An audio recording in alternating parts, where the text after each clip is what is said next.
Good morning to you today. It is it is May the 15th today. It's a Friday, and we pick up where we left off from yesterday. We talked about Naaman. Tim Keller talked about Naaman, and it was called the idolatry of success, and that was something that Naaman thought of highly about himself. Today's devotion is entitled "The Successful Dead Man." He gives these interesting titles, doesn't he? The Successful Dead Man. The Naaman story was from 2 Kings 5, and that continues here in our devotion for today. 2 Kings chapter 5 and verse 1. Now Naaman was commander of the army of the king of Aram. He was a great man in the sight of his master and highly regarded, because through him the Lord had given victory to Aram. He was a valiant soldier, but he had leprosy. Notice how the author of 2 Kings piles up the accolades and accomplishments and suddenly adds that, despite all of them, he was a dead man walking. Leprosy in the Bible encompassed a variety of fatal, wasting skin diseases that slowly crippled, disfigured, and finally killed their victims. Naaman had everything: wealth, athletic prowess, popular acclaim, but under it all, he was literally falling apart. Naaman had success, and he had money, and he had power, but he was a leper. Success, wealth, and power are supposed to make you the consummate insider, admitted to the most exclusive social circles and inner rings. However, his contagious skin disease had made him an outsider. All his success was useless, since it could not overcome his social alienation and emotional despair.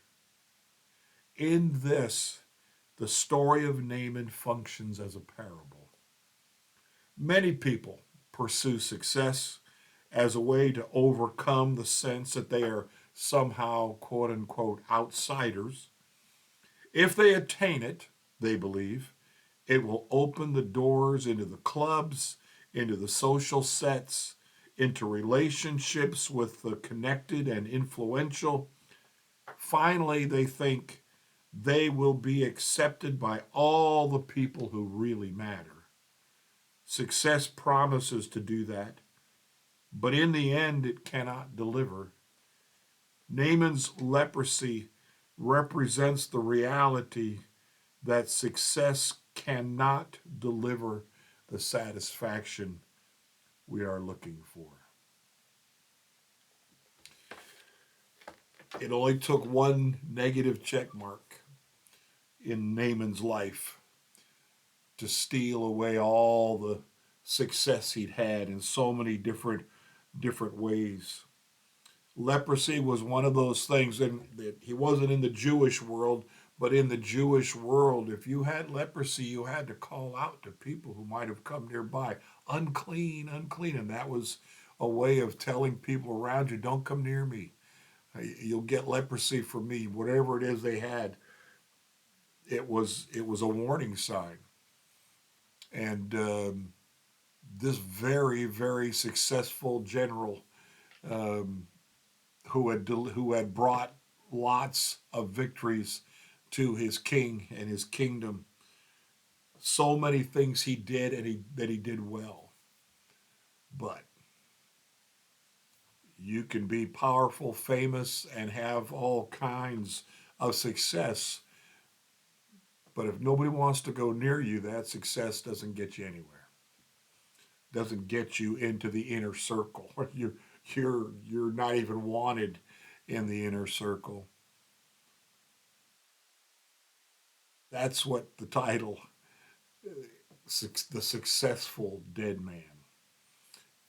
No cure for leprosy in those days, unless, of course, Jesus showed up in town and then he could do a miracle and heal you. But that wasn't the case where Naaman was from, and it wasn't going to happen for him there. I'm hoping they tell the rest of the story, but oh, they do. Okay, there'll be more tomorrow.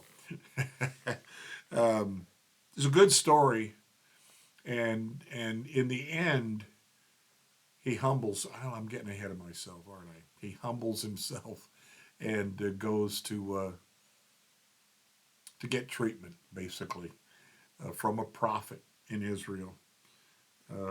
He'll be healed, but you know how people don't forget. He could come home from where he went with his healing, but people are still going to be a little leery of who he is and what he can still do or not do anymore. But it's a good parable because same thing. He was that guy who pursued success and everything he did. He wanted to do it well. And there's nothing wrong with that. Again, we go back to yesterday's the idolatry of success. That's what it can become.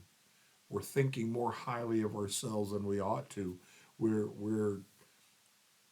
we're doing things in such a way that we want to make sure people see us and they understand how great we are, kind of thing. Which the same thing Jesus called the Pharisees on the carpet for. You pray in public, uh, so people will hear you and see you. You give your money in such a way as to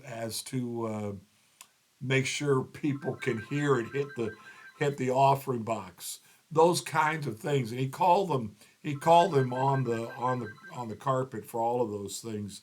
But that's what they were trying to do. They were trying to impress people with their with with the things they were doing that people would.